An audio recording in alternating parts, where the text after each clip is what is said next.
하나님 말씀은 요한계시록 7장 1절에서 17절입니다. 요한계시록 7장 1절부터 봉독합니다. 이일 후에 내가 보니 네 천사가 땅에 네 모퉁이에 서서 땅에 네 바람을 붙잡아 땅이나 바다나 나무에 불지 못하게 하고 있었다. 또 내가 보니 다른 천사가 살아계신 하나님의 인을 가지고 해 돋는 데서 올라와서 땅과 바다를 해야 할 권세를 받은 네 천사에게 큰 소리로 외쳐 말하기를, 우리가 우리 하나님의 종들의 이마에 인을 칠 때까지 너희는 땅이나 바다나 나무들을 해하지 마라 하였다. 내가 인침을 받은 자들의 수를 들으니 이스라엘 자손의 각 지파 가운데 인침받은 자들이 14만 4천이었다. 유다 지파 가운데 인침을 받은 자들이 12,000명이고 루벤 지파 가운데 12,000명이고 갓 지파 가운데 12,000명이고 아셀 지파 가운데 12,000명이고 납달리 지파 가운데 12,000명이고 므낫세 지파 가운데 12,000명이고 시므온 지파 가운데 12,000명이고 레위 지파 가운데 12,000명이고 이사갈 지파 가운데 12,000명이고 스불론 지파 가운데 12,000명이고 요셉 지파 가운데 12,000명이고 베냐민 지파 가운데 인침을 받은 자가 12,000명이었다.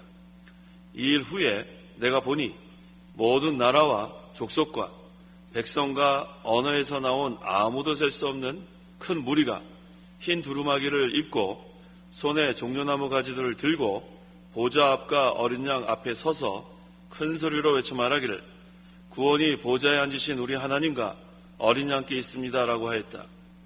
그때 모든 천사가 보좌와 장로들과 네 생물 주위에 서 있다가 보좌 앞에 엎드려 얼굴을 대고 하나님께 경배하며 말하기를, 아멘. 찬송과 영광과 지혜와 감사와 존귀와 능력과 힘이 우리 하나님께 영원 무궁히 있기를 기원합니다. 아멘 하였다. 그때 장로들 가운데 하나가 내게 대답하여 말하기를, 이 흰 두루마기를 입은 자들은 누구며 어디에서 왔느냐고 하므로 내가 그에게 말하기를, 나의 주님 주께서 아십니다 하니 그가 내게 말하였다. 이들은 큰 환난으로부터 나오는 자들인데 그들은 어린 양의 피에 자신들의 옷을 씻어 희게 하였다.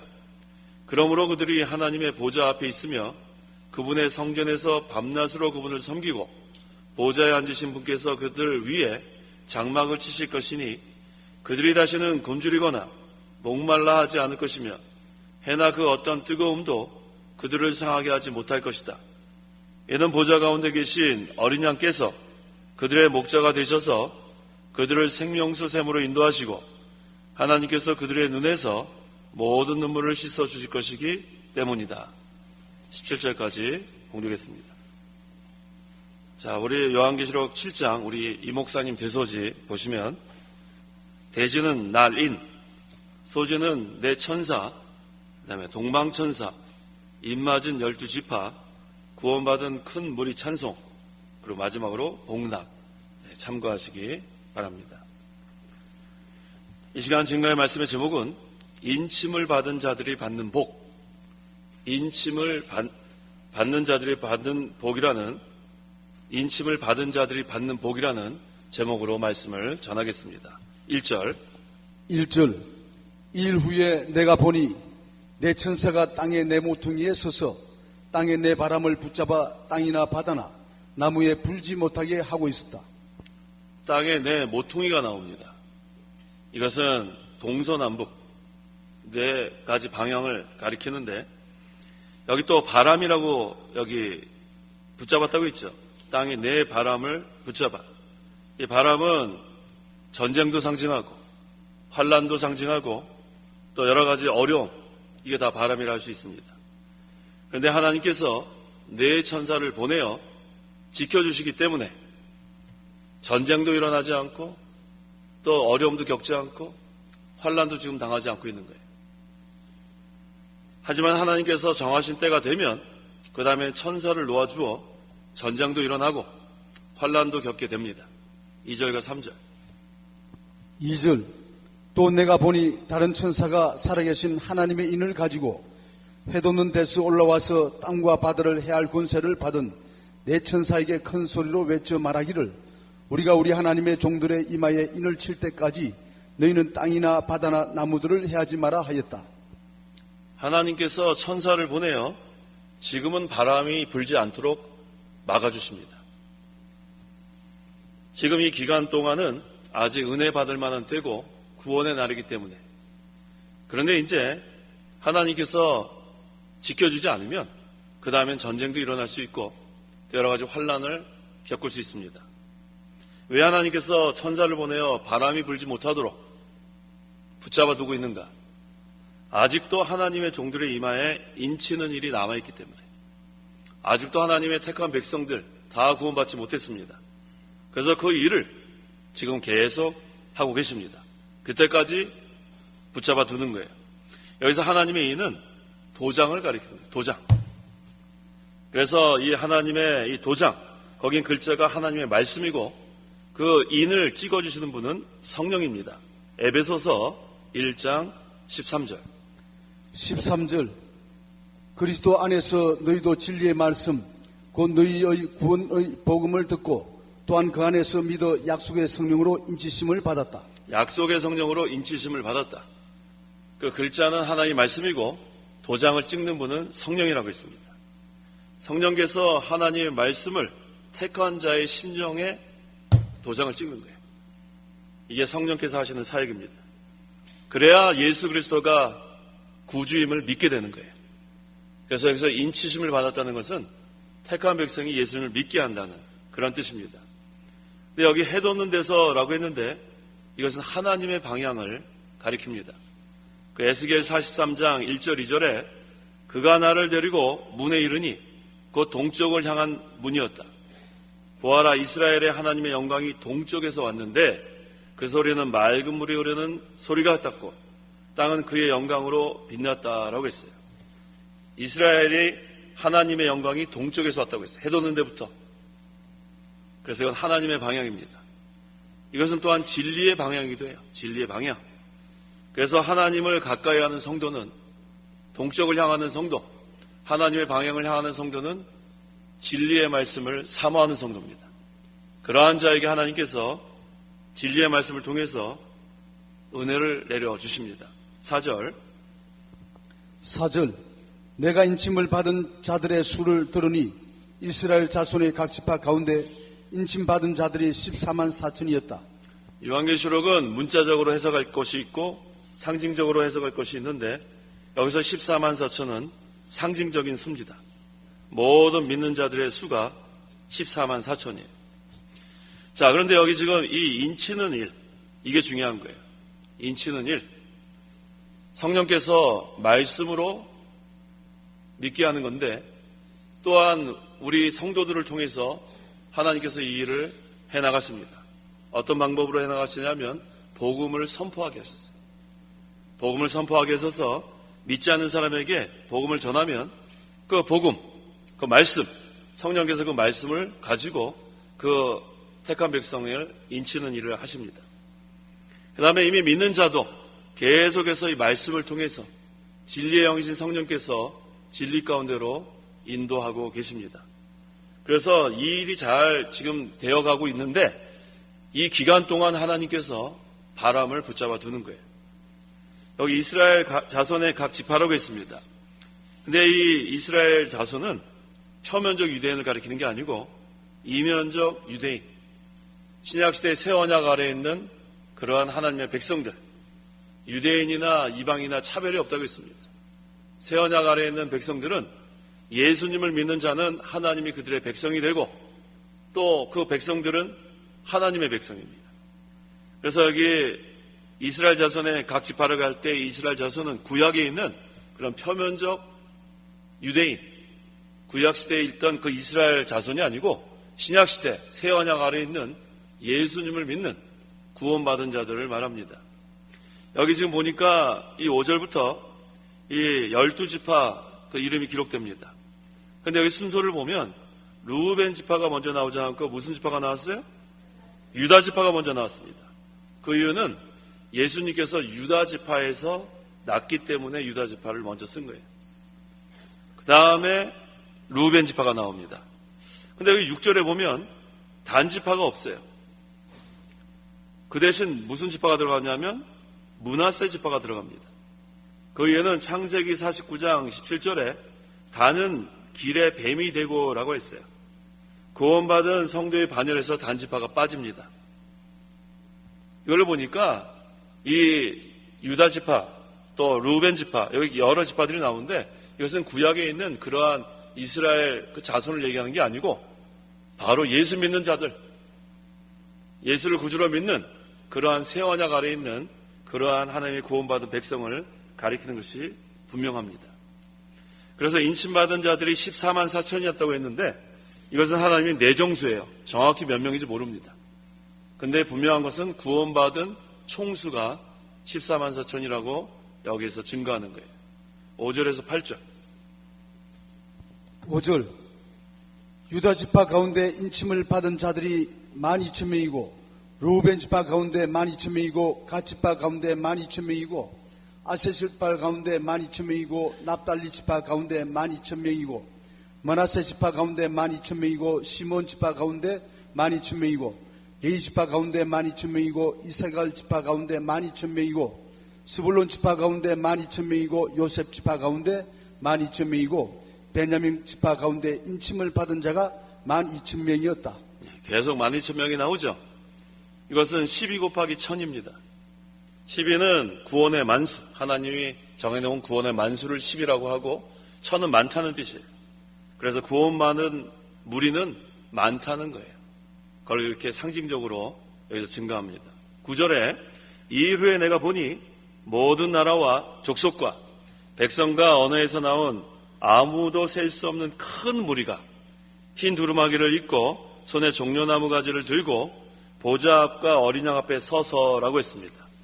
아무도 셀 수 없는 큰 무리, 구원받은 수가 이렇게 큰 무리라는 거예요. 상징적으로 14만 4천이라고 했지만 우리는 정확히 몇 명인지 모릅니다. 그런데 이 구원받은 큰 무리가 첫째는 흰 두루마기를 입었다고 했고 둘째는 손에 종려나무 가지를 들고 있다고 했고 셋째는 보좌 앞과 어린 양 앞에 선다고 했습니다. 네, 9절을 다시 봅니다. 2일 후에 내가 보니 모든 나라와 족속과 백성과 언어에서 나온 아무도 셀 수 없는 큰 무리가 첫째 흰 두루마기를 입고 둘째 손에 종려나무 가지들을 들고 셋째 보좌 앞과 어린 양 앞에 서서라고 했습니다. 큰 무리가 이제는 하나님 앞에 이렇게 나타난다는 거예요. 그 다음에 4절에 내가 인침을 받은 자들의 수를 들으니 이스라엘 자손의 각 지파 가운데 인침받은 자들의 수가 14만 4천이었다. 그래서 우리가 이 14만 4천에 대해서 너무나 많은 의미를 부여할 필요 없어요. 그냥 상징적인 거예요. 셀 수 없는 큰 무리, 그 정도로만 우리가 알면 되겠습니다. 근데 여기 보니까 흰 두루마기를 입었다가 보니까 희다고 했어요.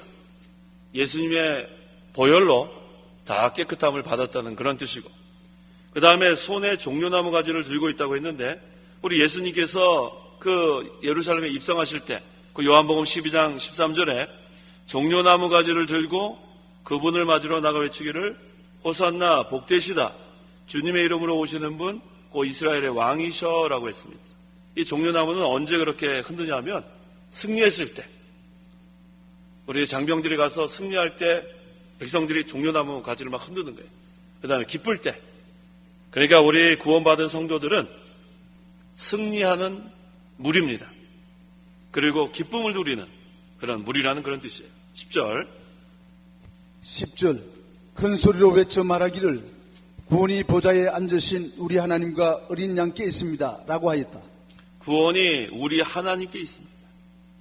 구원이 어린 양께 있습니다. 구원은 시작하신 분도 하나님이시고 완성하시는 분도 하나님이십니다. 우리는 구원 받은 자들이에요. 구원을 얻은 자들입니다. 그래서 아무도 셀 수 없는 큰 무리가 구원받은 것은 행위에 의한 것이 아니에요. 우린 구원받을 만한 행위를 한 게 없어요. 하나님의 주권과 어린 양의 구속으로 말미암아 우리가 다 구원받은 거예요. 아담의 죄로 인해서 우리는 전부 다 전적으로 타락하고 전적으로 부패하고 이 부패했다는 것은 냄새 난다는 거예요. 냄새. 그래서 지렁이, 구더기 이런 표현을 많이 쓰죠. 그 냄새나는 그러한 존재였던 우리가 이제는 그리스도의 향기를 나타내는 존귀한 자로 변화가 된 거예요. 이게 얼마나 감사합니까? 지렁이와 구덩이 같이 냄새나는, 전적으로 부패하고 전적으로 타락했던 그런 자들이 이제는 하나님의 자녀가 돼서 그리스도의 향기를 나타내는, 그 얼마나 기쁜 일입니까? 그래서 우리는 종려나무를 들고 흔드는 거예요. 기쁘고 또 우리는 승리하고, 이게 하나님의 은혜예요. 11절에서 12절. 11절. 그때 모든 천사가 보좌와 장로들과 내 생물 주위에 서 있다가 보좌 앞에 엎드려 얼굴을 대고 하나님께 경배하며 말하기를 아멘. 찬송과 영광과 지혜와 감사와 존귀와 능력과 힘이 우리 하나님께 영원 무궁히 있을지어다. 아멘 하였다. 모든 천사가 하나님을 경배합니다. 찬송과 영광을 하나님께 돌리는 거예요. 그 이유는 모든 마귀 권세를 물리쳤기 때문에, 승리했기 때문에, 종려나무 가지를 다 흔들며 우리 큰 무리들도 승리의 기쁨, 또 천사들은 하나님께 찬송과 영광과 지혜와 감사와 존귀와 능력과 힘이 우리 하나님께 영원 무궁히 있을지어다. 경배하는 거예요.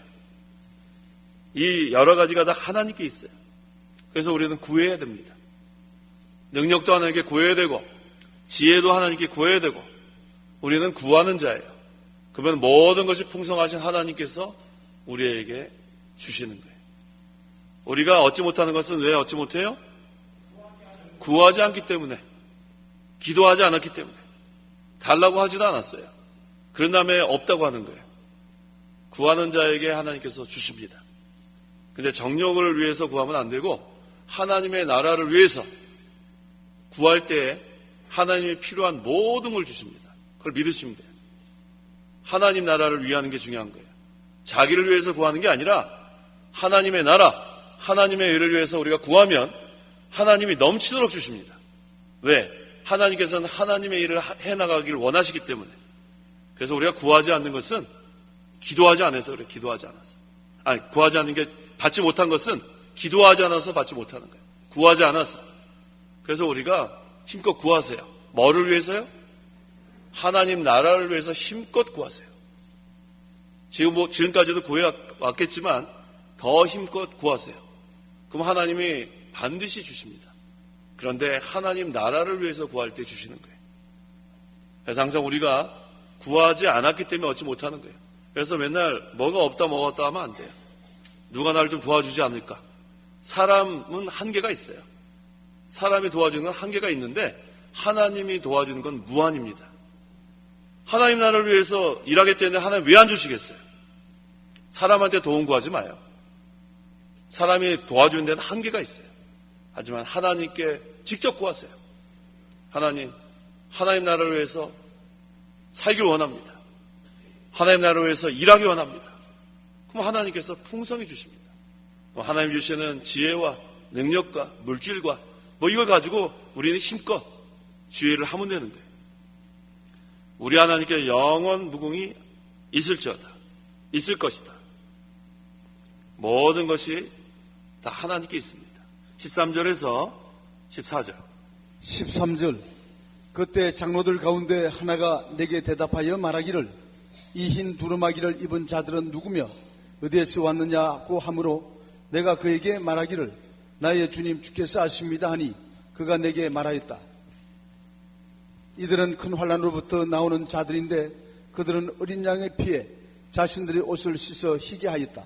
흰 두루마기를 입은 자들은 큰 환난에서 나온 자들인데 어린 양이신 예수님의 피에 제 용서함을 받은 자들이에요. 그래서 희어진 거예요. 환난 가운데서도 건져주신 하나님. 흰 두루마기는 정결하다는 뜻도 있지만 승리했다는 거예요. 승리. 우리는 예수 믿을 때 그리스도와 연합됐기 때문에 이기고 또 이기는 거예요. 오늘 새벽에도 했죠? 흰말 타고 오신 그리스도. 우리는 그리스도와 연합됐기 때문에 그리스도가 승리하면 우리도 승리하는 거예요. 우리는 하나님의 일을 할 때 담대하게 나갈 수 있는 것은 우리 그리스도께서 앞서가십니다. 대장 되신 그리스도가 앞서가시면서 마귀 권세를 다 물리쳐 주시고 우리는 그저 따라가는 거예요. 따라가면 그 다음엔 승리합니다. 그런데 곁길로 가면 안 돼요. 곁길로. 더 잘해보려고 할 필요도 없어요. 누구만 따라가면 돼요? 그리스도만 따라가면 돼요. 예수님만 따라가면 돼요. 어디까지? 십자가의 자리까지 따라가면 돼요. 십자가. 그건 죽기까지 따라가는 거예요. 죽기까지. 그러면은 거기에서는 죽은 것 같지만 예수님이 고난당하고 십자가에 달려 죽으셨지만 그 다음에 부활이 있어요. 부활 승리. 그래서 기독교는 승리의 종교입니다. 승리의 종교. 부활이 있기 때문에.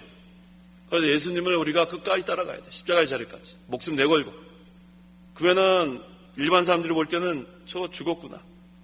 채찍에도 맞고 침 뱉는데도 꼼짝 못하는 것 같고 주먹으로 때려도 뺨을 때려도 막 맞고 아무 힘도 없는 것 같지만 그 고난 지나고 십자가의 죽음 지난 다음엔 부활이 있어요.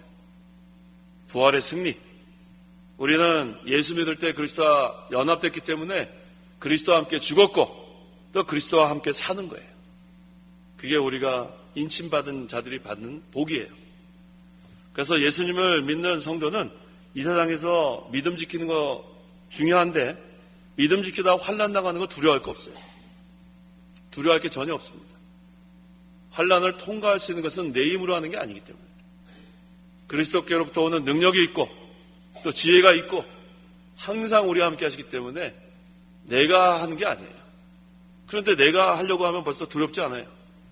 하지만 나는 그리스도 안에 있고 그리스도 내 안에 계시고 그래서 우리가 어떤 환난이 와도 두려워할 필요 없습니다. 끝까지 믿음을 지키고 말씀을 순종하고 진리를 세워나가는 일에 전진만 하면 됩니다. 자, 그 다음에 여기 또 어린 양의 피에 자신들의 옷을 씻어 희게 하였다라고 했죠. 우리가 예수님 믿으면 첫째 회개합니다. 이거 기본 회개라고 하죠. 기본 회개. 그건 한 번만 하는 거예요. 예수 믿을 때 믿고 회개하는 것 또는 회개하고 믿는 것. 그걸 한마디로 회심이라고 합니다. 조직신학에서 그걸 회심, 컨버전. 그래서 회심의 요소는 회개와 믿음. 뭐 순서는 상관없어요. 믿음과 회개. 그건 한 번만 하는 거예요. 그래서 우리가 예수 믿을 때 여기 있는 말씀처럼 어린 양의 피에 자신들의 옷을 씻어 희게 하였다. 그 예수님의 보혈로 다 죄 씻음 받은 거예요. 그런데 우리가 아직도 이 육체를 가지고 사는 동안에는 죄성이 남아 있습니다. 찌꺼기, 부패성. 그것 때문에 아직도 우리가 죄를 짓고 있는 거예요.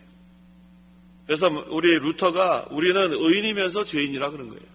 법적으로는 의인이지만 실제적으로 우리는 죄를 많이 짓기 때문에 의인이면서 또 죄인입니다. 그래서 우리가 성령께서 말씀으로 우리를 거듭나게 한 것은 목욕한 것과 같아요. 그런데 날마다 짓는 죄는 뭘 씻어야 돼요? 발을 씻어야 돼요. 요한복음 13장 10절. 10절. 예수께서 그에게 말씀하셨다. 이미 목욕한 자는 온몸이 깨끗하니 발밖에 더 씻을 필요가 없다. 너희가 깨끗하나 모두는 아니다. 이미 목욕한 자도 날마다 발을 씻어야 돼요.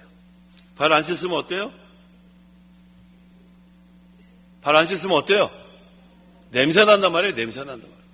우리는 그리스도의 향기를 나타내는 그러한 자들인데 그리스도의 향기를 나타내려면 날마다 발을 씻으세요. 날마다 회개해야 합니다. 회개해야 계속해서 그리스도의 향기를 나타내야 돼요. 회개하지 않는 자는 냄새나요. 아유, 냄새나. 냄새나는 사람 옆에 가고 싶어요? 가고 싶지 않아요. 자, 이미 구원을 받았지만 우리가 날마다 죄를 지면 회개해야 돼요. 더러운 그러한 죄를 회개해야 계속해서 그리스도의 향기를 나타낼 수가 있습니다. 그 다음에 이 회개한다는 것은 기도한다는 거예요. 기도. 나는 죄를 진 적이 없습니다 하는 사람들 중에서도 죄 짓는 거야 뭐냐면 기도하기를 쉬는 죄를 많이 져요. 한번 찾아보세요. 우리 바른 성경은 다르게 번역됐죠. 사무엘상 12장 23절. 멈추는 죄라 그랬나요? 멈추는 죄. 예. 23절. 나도 너희를 위하여 기도하기를 멈추는 죄를 여호와께 결코 짓지 않고 선하고 올바른 길로 너희를 가르칠 것이니. 네. 기도하기를 쉬는 죄. 이전 성경은 기도하기를 멈추는 죄. 자, 기도하는 것을 멈추지 마세요. 기도는 계속해야 돼요. 계속해야 합니다. 언제까지 해야 될까요? 언제까지 해야 돼요? 죽는 날까지 하는 게 죽는 날까지. 죽는 날까지. 기도하기를 쉬면 안 됩니다. 이건 죄예요. 기도하기를 멈추면 안 됩니다. 우리 자동차 운전할 때에 기름이 떨어지면 멈춥니다. 우리 자동차 운전하다 기름 없어서 멈춰본 사람 혹시 계세요? 한번 손 들어보세요. 저밖에 없어요? 저기 또 계시네.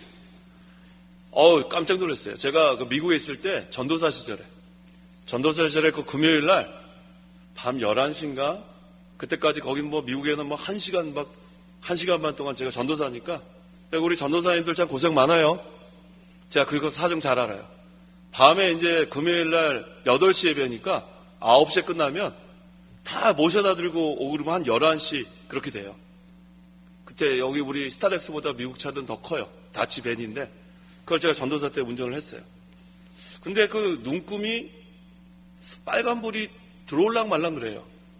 그때 기름을 넣었어야 돼요. 기름을 넣었어야 돼요. 그러니까 우리 할머니, 할아버지들 다 저 노인 아파트랑 이렇게 다 이렇게 가는데 험악한 그런 지역에 멈춰버렸어요.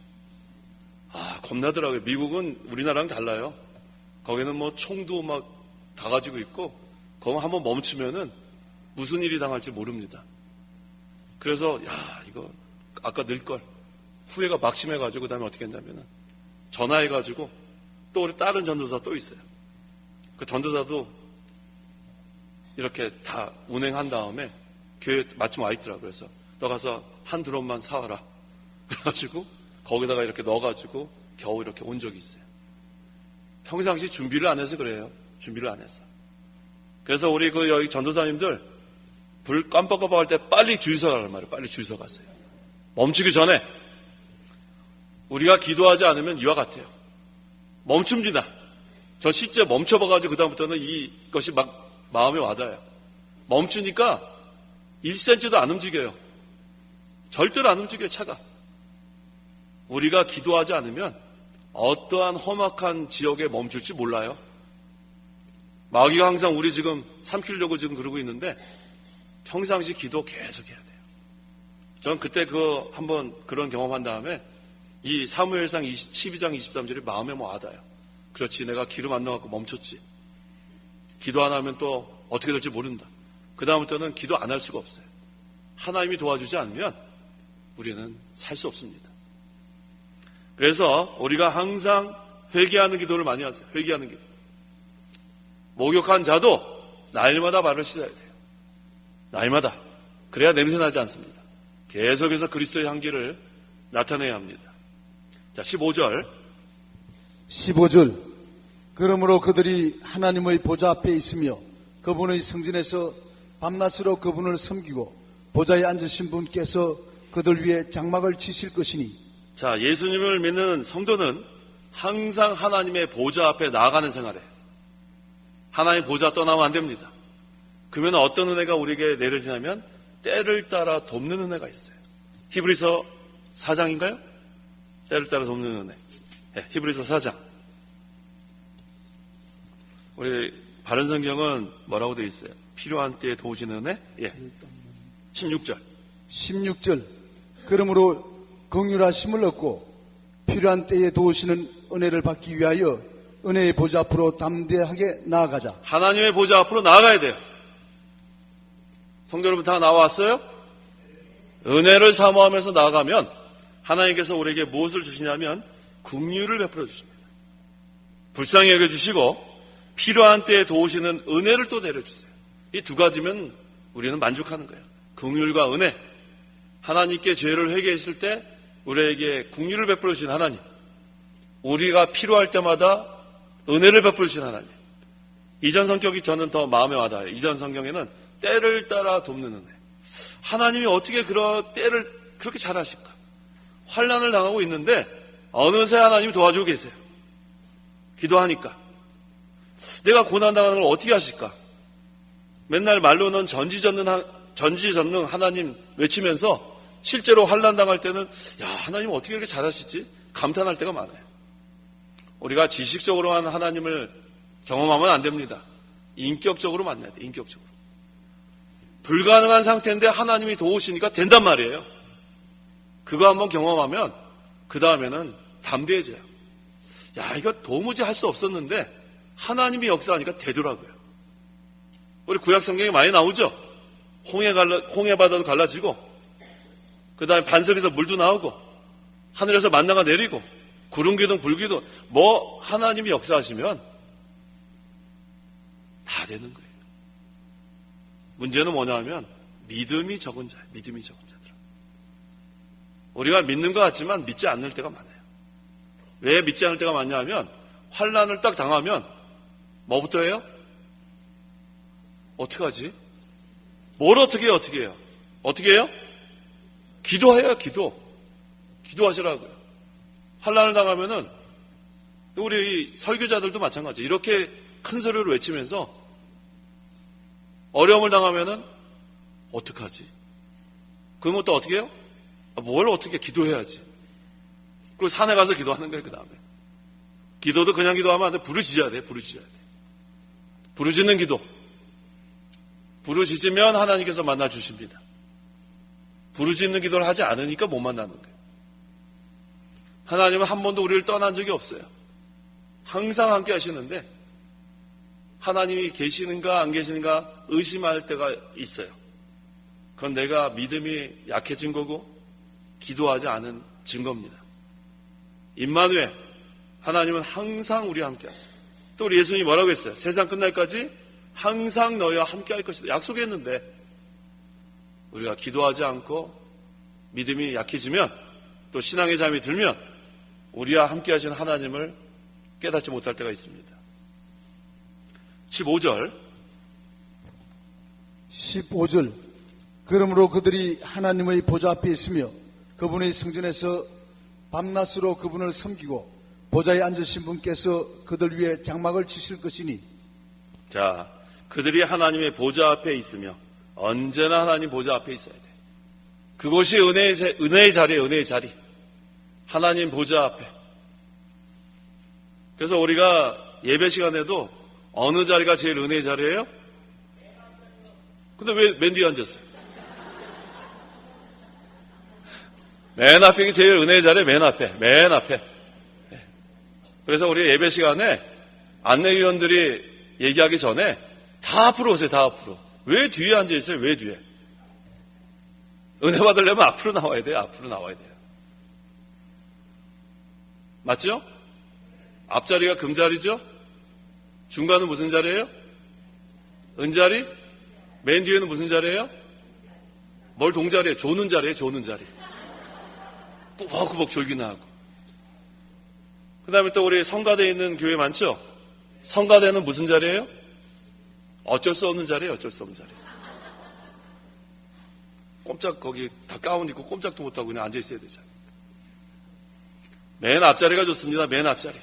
은혜를 사모하고 진리의 말씀을 통해서 은혜 받기를 원하면 앞자리로 나오세요. 앞자리. 자, 이번 주일부터 앞자리로 가세요. 앞자리부터 채우세요. 앞자리. 그 다음에 앞자리도 채우고 그 다음에 의자 중에서도 또 중간쯤 앉아요. 중간. 왜 양쪽에 앉아요? 왜 양쪽에? 남 들어가지도 못하게. 그거 고치세요. 그거 고치시라고요. 도대체 가운데 자리는 왜 놔두는 거예요? 가운데 자리 못 들어가게. 아, 나는 원래부터 내 자리가 어디 있어요? 내 자리가. 양보하세요. 자, 우리는 항상 하나님의 보좌 앞으로 나가야 돼요. 보좌 앞으로. 하나님이 우리에게 은혜를 베푸시길 원하십니다. 긍휼을 베푸시길 원하십니다. 늘 우리가 은혜를 사모하고 하나님께 긍휼을 구하는 자는 하나님이 주시게 되어 있습니다.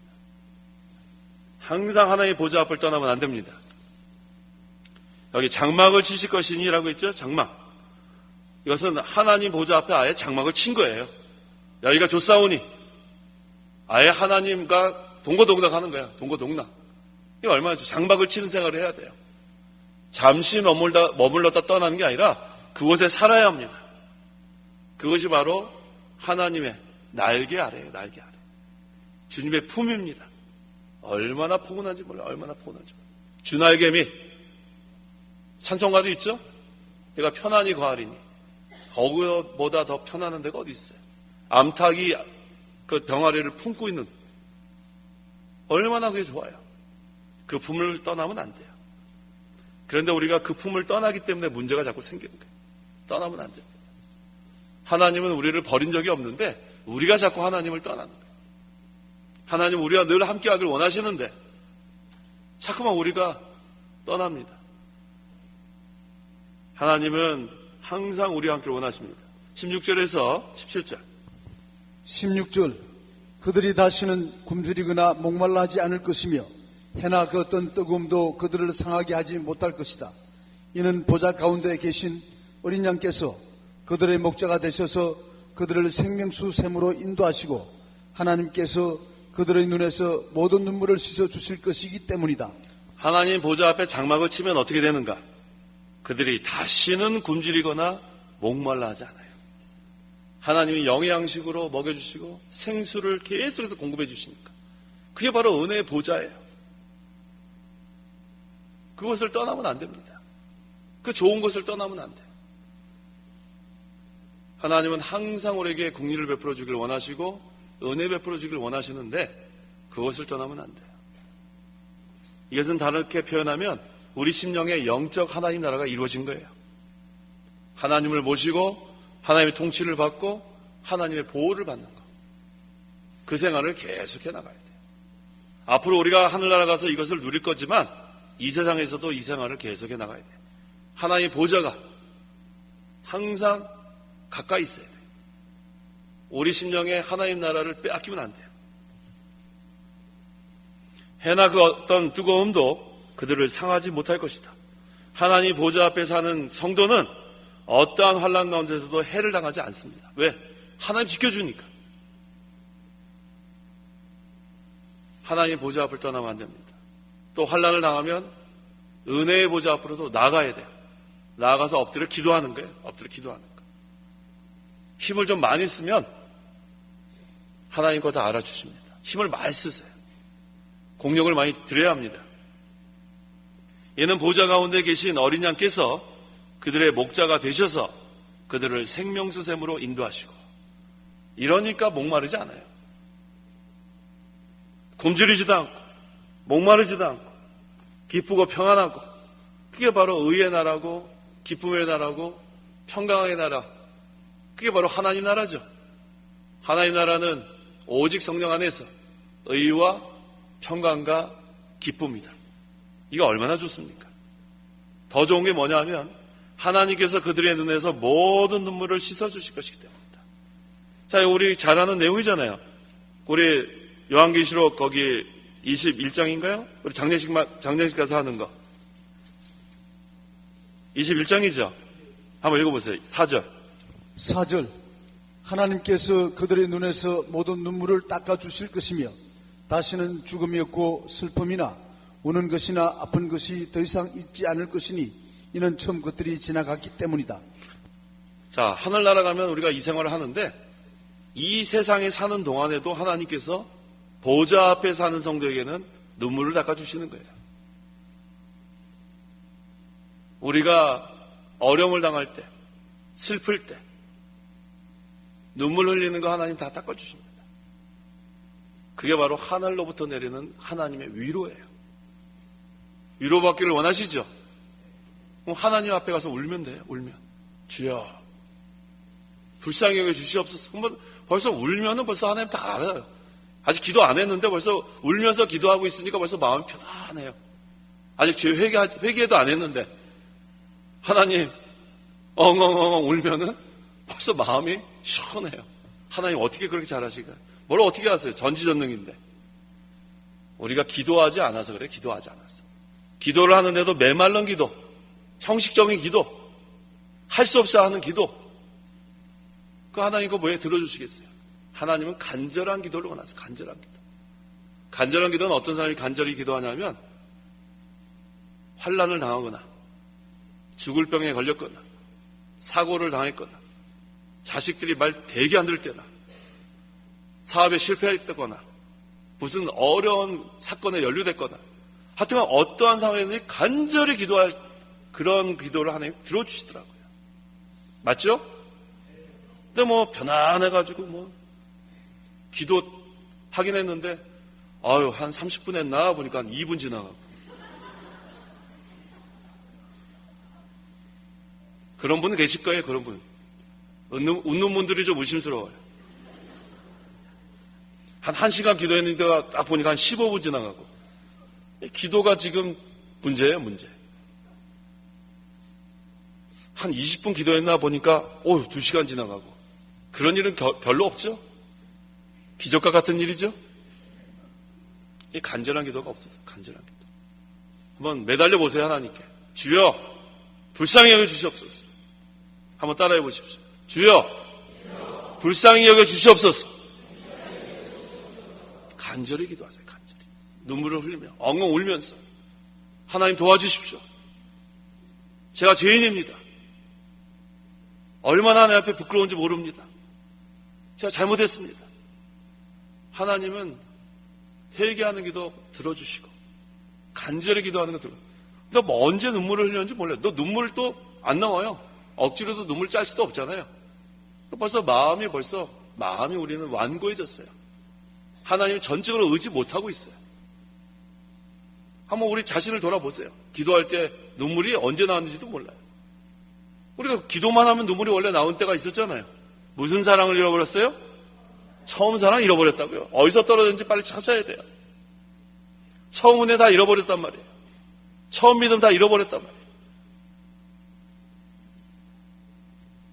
그렇게 우리가 기도만 하면 눈물이 나고 감사하고 그때가 있었는데 지금은 그게 안 된다면 잃어버린 거 아닙니까? 그걸 다시 찾아라. 찾아야 돼요. 하나님의 보좌 앞을 떠나면 안 됩니다. 하나님의 보좌 앞에 머물러야 하나님의 위로가 임하는 거예요. 우리의 눈물을 닦아주십니다. 이사야 25장 8절에 죽음을 영원히 멸하실 것이다. 주 여호와께서 모든 얼굴에서 눈물을 씻기시고 자기 백성의 수치를 온 땅에서 제거하실 것이니 이는 여호와께서 말씀하셨기 때문이다. 그리스도께서 오셔서 십자가 부활로 사망을 승리해서 성도에게 영원한 생명을 주실 것을 여기서 가리키고 있는 거예요. 우리 믿는 자는 하나님의 한량없는 위로가 임합니다. 이게 바로 인침을 받은 자들이 받는 복이에요. 그리스도의 구속으로 성도는 수치를 다 제거해 주셨어요. 부끄러움을 다 제거해 주셨어요. 이게 얼마나 감사합니까? 구원받은 큰 무리는 이제는 하나님의 보호를 받습니다. 하나님의 통치를 받습니다. 하나님이 늘 함께합니다. 이게 바로 인침을 받은 자들이 받는 복입니다. 그래서 이번에 우리 5월 사경의 기간 동안에 참 은혜가 감사합니다. 첫날부터 지금 이 시간까지 얼마나 날씨가 좋은지 몰라요. 하나님께서 우리에게 환경을 이렇게 주시는 거예요. 너무 감사해요. 너무 감사해요. 그래서 이번에 우리가 받은 은혜, 그것을 흘려보내면 안 됩니다.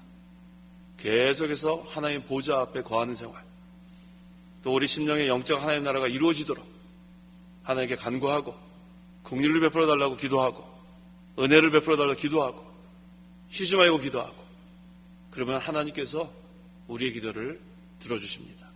기도하시기 바랍니다.